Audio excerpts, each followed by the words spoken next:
So I'm a junior in college now, and as you may know, I am fortunate enough to be able to attend Stanford University, but originally I had no idea that I would even end up here. Growing up in the Boston area, I always really wanted to go to Harvard University or at least some school on the East Coast, and I always envisioned myself staying somewhere close to home for college, but then I ended up getting either waitlisted or rejected from a lot of the schools that I originally wanted to go to, including my dream school. But of course, I did get into Stanford and things worked out pretty well for me. So while I personally don't really care anymore because I'm like 3 years removed from the whole process, I think that learning from the mistakes that I made in my applications to some of those schools can still be insightful for those who are currently applying to those colleges. Since the only part that really differs between applications are the essays, I figured that's probably where I went wrong for most of these schools. So let's take a look at some of the essays from my waitlisted and rejected schools to see what went wrong in those essays and perhaps how I could have improved them. First, let's take a look at one of my Harvard essays.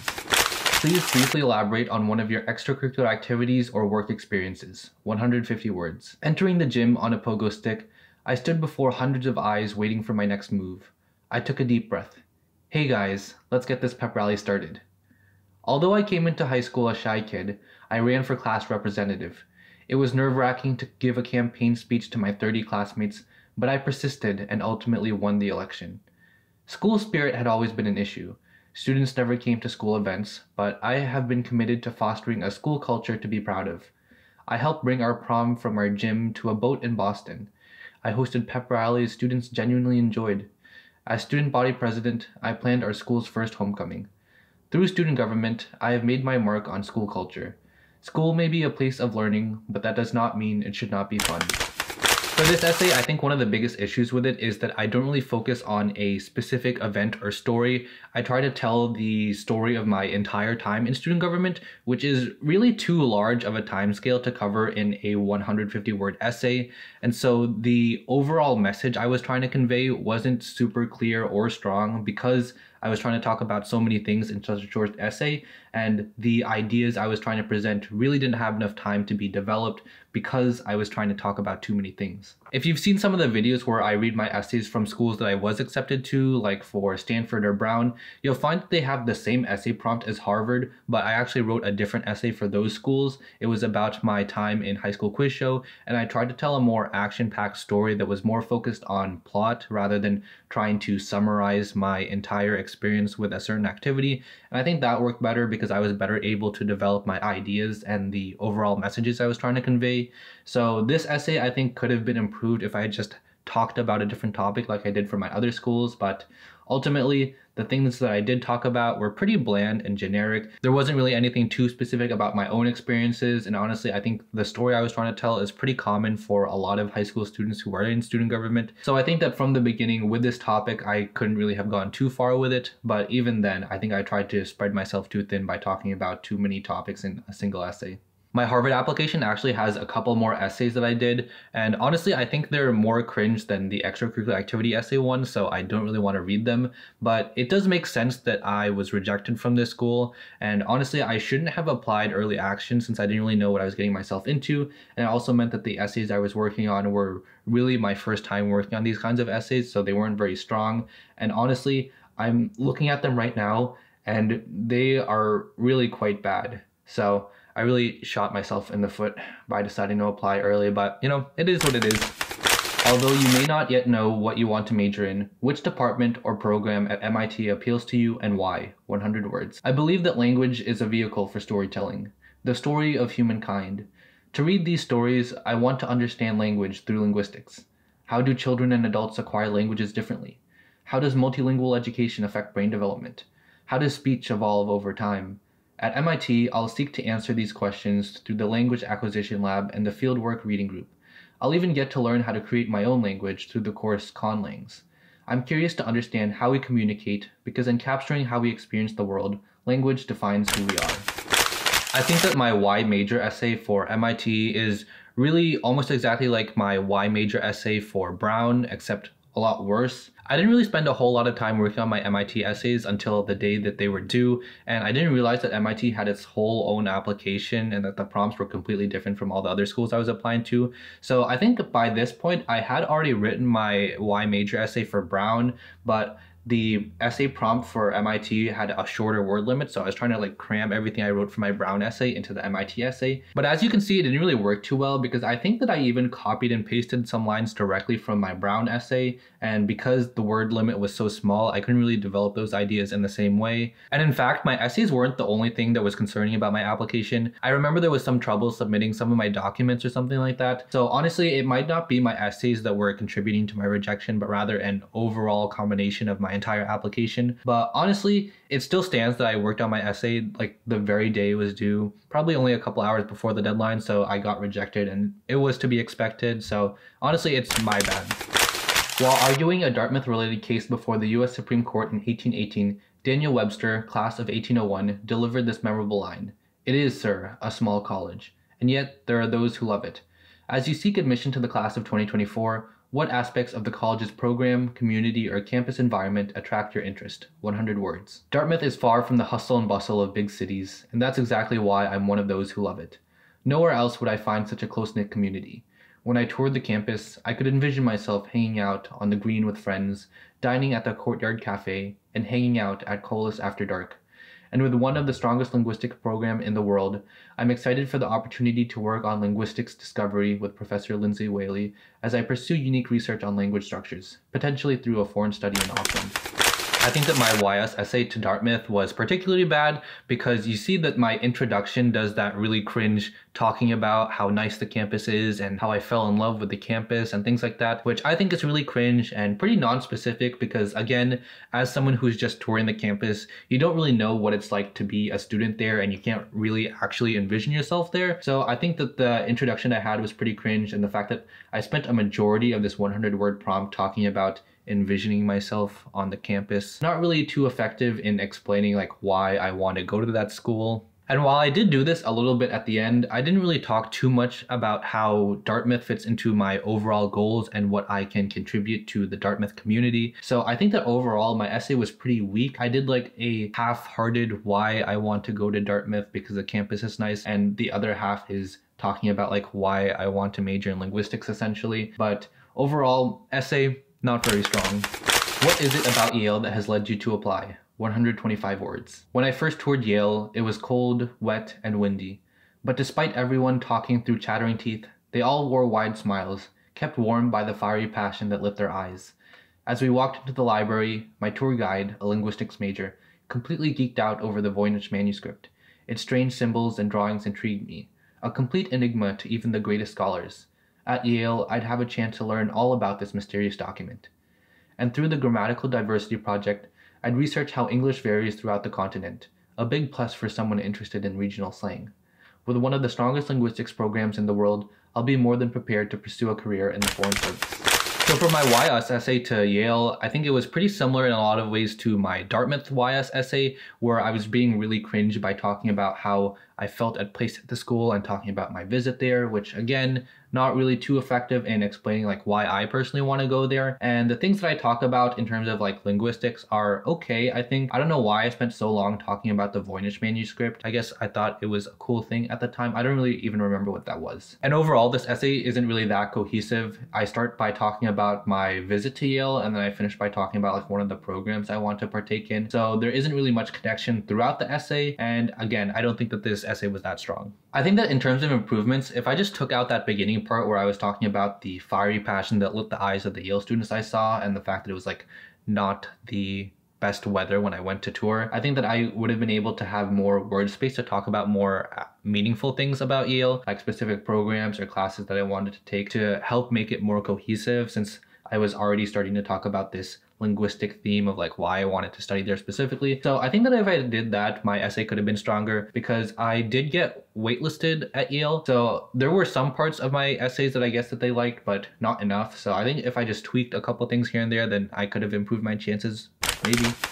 Students in arts and sciences embrace the opportunity to delve into multifaceted academic interests, embodying in 21st century terms Ezra Cornell's "Any Person, Any Study" founding vision.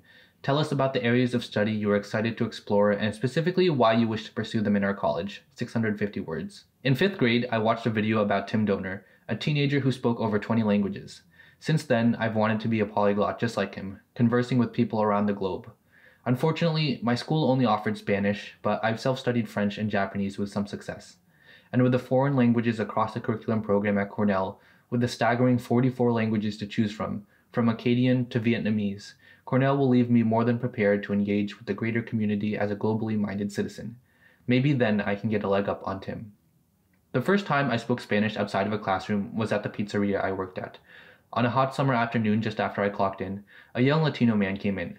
Squinting at the menu in confusion, he came to the counter and asked in a heavy accent if I spoke Spanish. This is the moment, I thought, to finally put my Spanish to use. With 5 years of study under my belt, I replied confidently, "Sí, señor.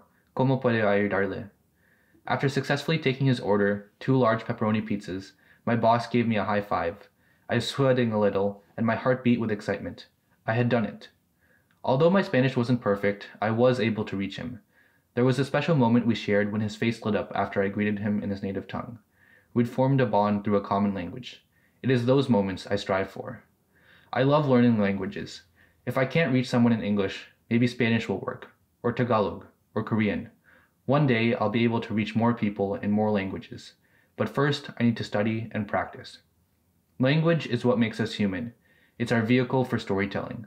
When I greet the old couple down the street with Hola, my grandfather with Kamusta ka, or my host mom with Annyeonghaseyo, when our voices can reach each other, that is when we feel the most human, even if we're just ordering pizza.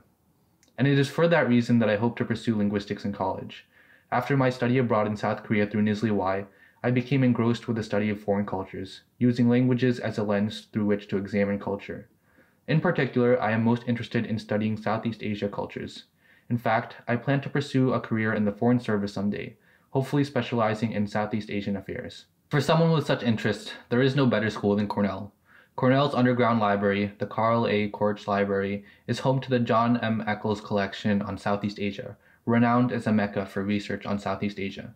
With over 500,000 monographs in over 160 languages, in a partnership with the U.S. Library of Congress in Jakarta, there is no better place for me to prepare myself for a future career working in Southeast Asia.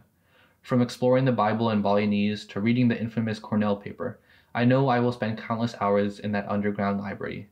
Additionally, as a Filipino immigrant, it's important for me to give back to the home I left in pursuit of better education. Many service initiatives at Cornell focus on the surrounding community, but few turn their efforts outside the U.S. I hope to change this by bringing a mindset of global service and initiative onto campus, because the issues we face in our local communities also exist worldwide. I'd love to focus on service opportunities in Southeast Asia. With Cornell's resources and support systems at the Public Service Center, I can help enact meaningful change. And that's really what Cornell is all about, enhancing the lives of people all around the world. And as a foreign service worker with strong foreign language skills, I hope to fulfill that mission. As you can see, this essay is all over the place. The Cornell essay prompt was 650 words. I think I first opened this document at like 11 p.m. when the application was due at midnight, so I really didn't have any time to actually do much actual writing for this. So as you can see, if you've seen some of my other essay reading videos, I copied and pasted parts and sections of different essays into this one essay. I think the beginning comes from my Brown essay, and then the section about the pizzeria comes from my Stanford essay, and then I go back into my Brown essay, and then at the end, again, talking about my Brown essay. I think really the only things I talk about that are specific to Cornell are the little sections in the middle about the underground library, which I don't even really remember writing about because this whole essay was such a blur. Given that a lot of this content comes from essays for schools that I was accepted to, I think that my overall ideas are there and okay. I think that the biggest issue with this essay is that there really isn't much cohesion between the different sections. I think that whoever was reading my application could probably tell that I was just copying and pasting different sections together. And I think that if I had had a little bit more time to work on this essay, maybe just like a couple more hours to tweak things to make it sound more connected, I think that I could have had a lot more success. I was also waitlisted at Cornell, so I think that my essay wasn't completely a lost cause, and they probably were okay with the content that I put in there. It was just the fact that the essay overall wasn't really that well connected, and everything looks pretty disparate, even looking back at it now. So just a little bit more time to make sure everything like flowed together pretty well, and I think that my application for Cornell could have shaped up a lot better. At Penn, learning and growth happen outside of the classrooms too. How will you explore the community at Penn?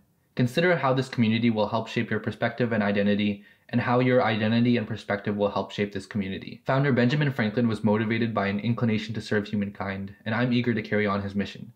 Through the Civic House, I'll have the opportunity to work with like-minded agents of change dedicated to serving the community.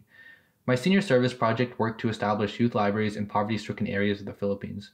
These books help foster a reading culture to help young Filipino children later succeed in a global community where literacy is vital. At UPenn, I hope to start my own organization to build similar libraries throughout Southeast Asia. Many service initiatives at UPenn focus on the surrounding community, but few turn their efforts outside the US. I hope to change this by bringing a mindset of global service and initiative onto campus, because the issues we face in our local communities also exist worldwide. UPenn students should be leaders and global citizens. With UPenn's resources and support systems at the Civic House, I want to enact meaningful change. I may not be able to solve global educational disparities, but I can help by instilling a love for reading and education in these children. And really, that's all it takes to change the world. Education and hope. Looking back on it, this essay isn't super terrible. As you might be able to tell, a lot of this is also copied and pasted from my Brown essay. I think one of the differences, of course, is that I tailored it more towards UPenn and using like specific things they had at UPenn. But one thing that I don't like about this essay is that I started it off with a quote from Benjamin Franklin, who I guess was the founder of UPenn. And in my opinion, I think it's pretty cringe to start your essays off with a quote because you're using someone else's words instead of your own. So I think if I were to go back in this essay, one of the things I would change would be to get rid of that quote and find some other way to introduce the essay. But overall, I don't think this essay was that bad, and I was waitlisted at UPenn, so I don't think my application was super terrible. There were probably just like some things with my application that didn't mesh well together as much in this application as it did in some of my other schools' applications. Or maybe I was just like not a good fit for UPenn. That's also completely a possibility, because my other essay, which was like a Y major essay for UPenn, was also not that bad. I think it was pretty similar to the one that I wrote for my Columbia application, which I was accepted to. So I figured that, you know, since I was waitlisted, that isn't too much a reflection on like my application itself being bad overall, but maybe just like me not being a good fit for the school. I have many more examples of essays from schools that I did not get into, but I think at this point I've read through a couple of them, so you probably get the idea by now. Looking back at them now, these essays definitely were not the best that they could have been. At the time when I was working on them, it was like really my first time writing these kinds of essays, so I didn't really have too much experience with writing college essays like these, and I also didn't really spend as much time on my applications as I should have. Some of these essays I really only started a few hours or maybe an hour before the applications themselves were due, so I didn't have a whole lot of time to really develop the ideas in the ways that I wanted to. So for the schools that I did get into, I spent longer on those essays than the ones that I spent for schools that I got waitlisted at, and for schools that I got waitlisted at, I spent longer on those essays than I did for schools that I was rejected at, with the exception of my Harvard application, but that was because I applied there early, so it was really my first time writing essays ever for a college application, so that's a little bit of an exception. But for the most part, I had more success on my applications that I spent more time on, and a lot less success on schools whose applications I spent less time on. So the moral of the story is that you should give yourself enough time to really work on these essays to make them the best that they can possibly be, because chances are if you spend more time on these essays and these applications overall, you'll have better luck in the overall admissions process. Of course, for me, I don't really have too many regrets because I'm really fortunate to be where I am, and I'm very happy to be able to study where I am studying. So, you know, things worked out for me, and I'm very happy, and I'm very glad that I am where I am. But please try not to make the same mistakes that I made by not giving yourself enough time to work on your essays, because if you give yourself a little bit more time to work on these applications, it could be the difference between you getting into a school or not. And even if it doesn't end up making any difference, you can at least know that you put in your best effort into these applications. And at the end of the day, I think that's something to be proud of. And with that being said, to all of you who are currently still working on your college applications, I wish you the best of luck. If you're interested in hearing the essays that got me accepted into Stanford, check out this video here, or feel free to check out some of the other videos I have on my channel where I read essays that got me accepted into schools.